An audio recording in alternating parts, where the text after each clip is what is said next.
What's up, guys? Iceman here. Welcome to Meditations.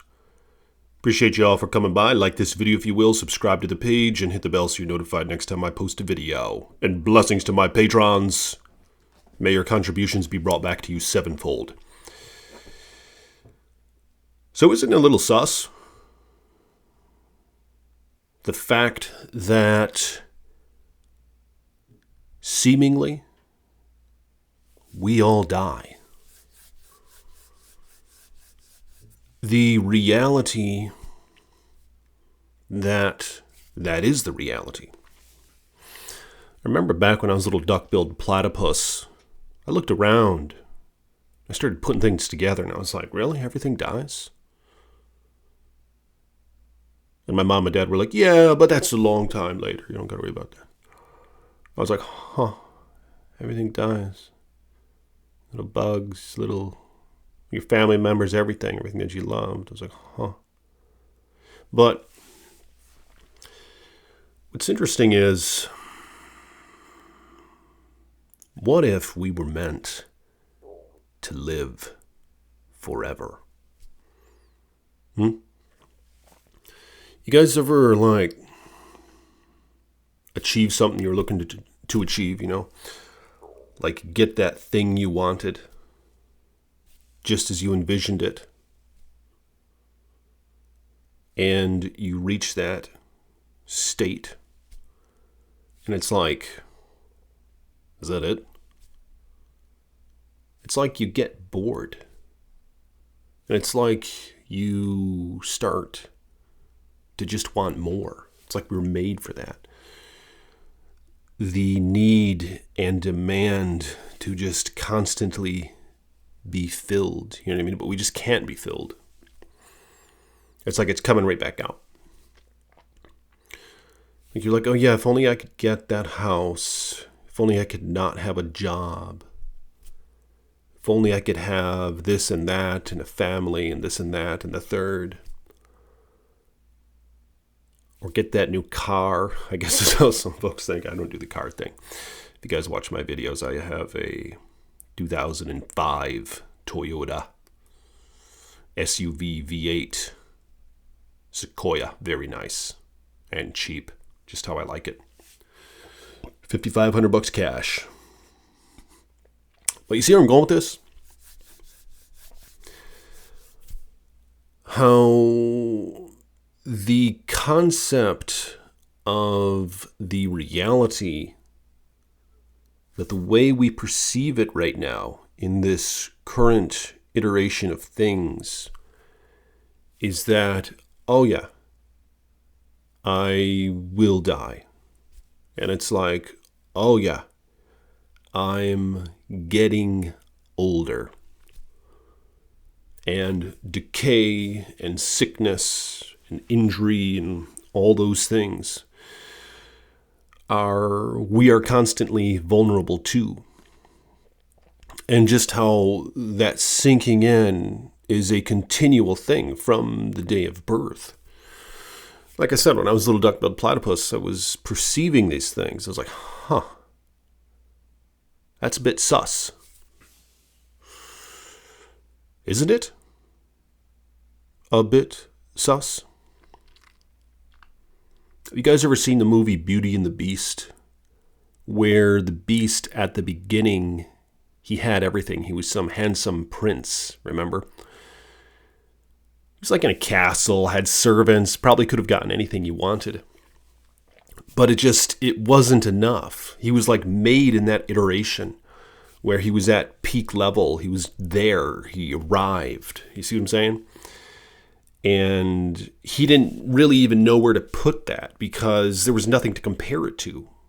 Like, how would he know what it is to be refreshed with water if he never thirsted before? You know what I'm saying? Or how would he know that nice, thick, salty steak was good if he hadn't had to, eat at the current Wendy's or something? You guys ever been there recently? The place is garbage. Just like most fast food, I really only like Five Guys and Chick-fil-A. I even went to Culver's, and that quality's going down. It's horrible. Five Guys and Chick-fil-A are the only good ones. Prove me wrong in the comments below. In terms of fast food stuff. But you see what I'm saying? It's like he had to fall or something. He had to descend in order to ascend. He had to go down to the pit. It's like it was essential. Because then he went through the suffering. He turned into that nasty beast, this and that. And he was ridiculed, mocked, brought down. But then he went toward the light. And it's a similar story. It's like a parallel to an extent. It's not really a parallel, but there are some parallels with it, with the biblical story of Lucifer. It was similar. He was like an angel made in heaven, one of the most esteemed ones. Wasn't he like second in line or something to God or something? In terms of power. Yeah. And then the story went, he was created like that. So how the hell would he know anything different? That, it would suck not to be here. You don't perceive that. So, of course, the story was that he was cast down into the earth. And was kicked out of heaven. Now, what happens thereafter? I don't know. I guess the Bible goes about how he will be in like the lake of fire forever or something. But maybe he likes to burn, like those Gothic kids back in high school, how they like to hurt themselves. What if Satan is like the epitome of joy from suffering? You know what I'm saying? But of course, I never really believed those kids. I thought they were just doing it for like ego purposes or something. But regardless, fortunately, we're not him, right? We're not Satan. We're something else. We're man and woman. We allowed to say that still? I don't give a shit. We're man and woman. Yeah. Whether or not we call them ourselves other things, I suppose. But I'm trying to get down to the essence of it. And maybe some biologically or somewhere in between. But this isn't about that. I guess I don't know if that's true or not. I don't know. I don't really care either. What I care about is me. And a few of my loved ones, I suppose, and my doggy here. But we're something other than that. And similarly, like, remember how the Bible even goes about how Jesus himself had to suffer and die? Perhaps it's no wonder. And I guess everything will be put at his feet, right? But apparently we're one with Jesus. And apparently, according to the Bible, we are gods. It's what it says. Read it. It's in the Psalms. And Jesus even references it. He says, "Did I not say you are gods?" You see what I'm saying? Point is, it just seems like there's something essential in the current iteration of things as they are, where it's important for us to know, quote unquote, right? That we're going to lose it all, that we're going to die. It's almost like that's a trick, but it's not really a trick. It's essential. Because what if you were made in that perfect state, like how Satan was, or Lucifer, or the beast from Beauty and the Beast? If you were always just at that equilibrium, you'd never know. And you'd probably be like, this sucks. Like you'd have all these good things. You'd have all this good food and all this, and all these people serving you or whatever. And you'd just be like, like you wouldn't appreciate it.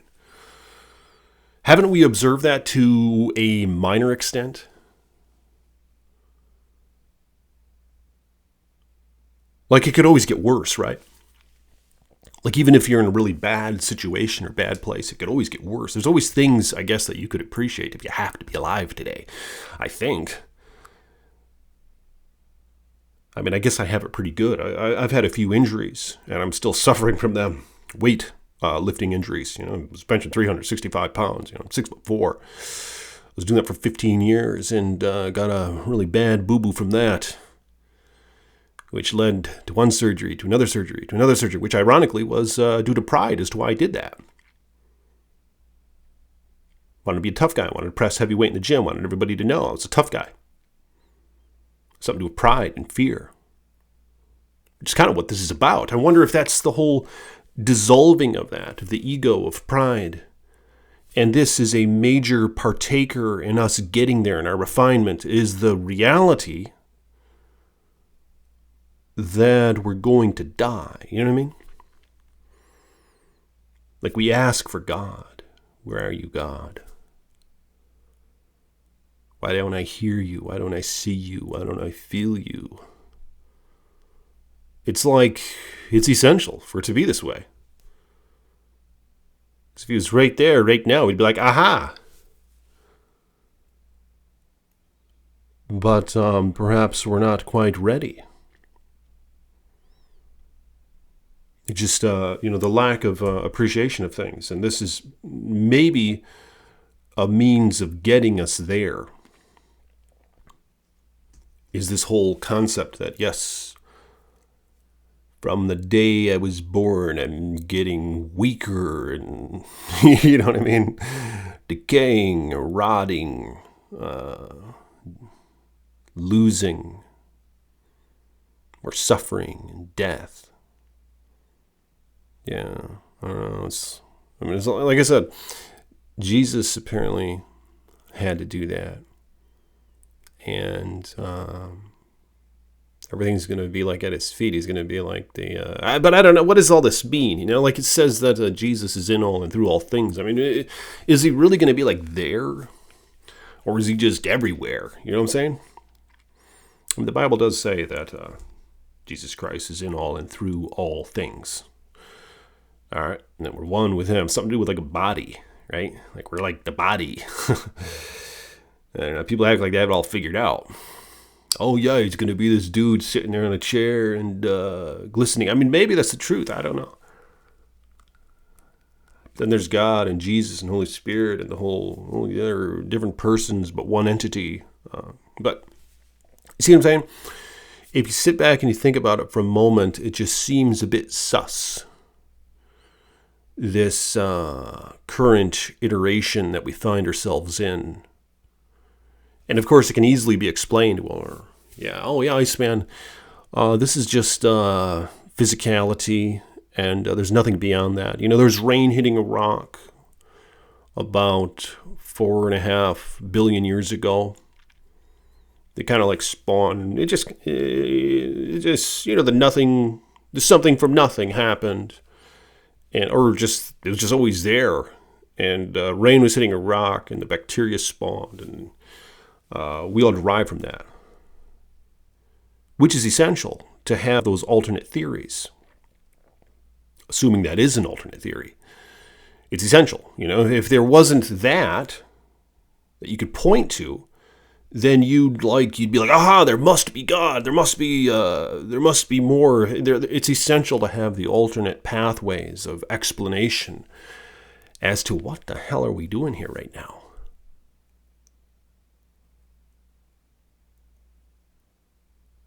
But I can't help but wonder if this is a sort of spiritual refinement. Yes, a sort of homecoming, where we're going to get there. And it's going to be like coming up out of the water, like, like, oh my God, I'm so thankful that I can breathe. Which I guess was the beginning of it all. Right? God put the breath into our nostrils, which I suppose is something to appreciate. And it's interesting with breath, how it's like we're almost involuntarily consenting to continue existing, you know what I mean? Like, you ever try to hold your breath? People say that you'd pass out if you do it long enough, but that's for a different video, because there's a few places we can go with that. But I'm not looking to do that in this video. Yeah. The whole God breathed into our nostrils concept, and how it's almost involuntary to force yourself to still be alive with that in itself. Of course, you can escape if you want, or you can try. But if you're just dwelling, it's kind of, it's almost non-consensual. Perhaps to an extent that should be startling, but maybe a deeper layer to that would be, should be telling. And something else that is sus.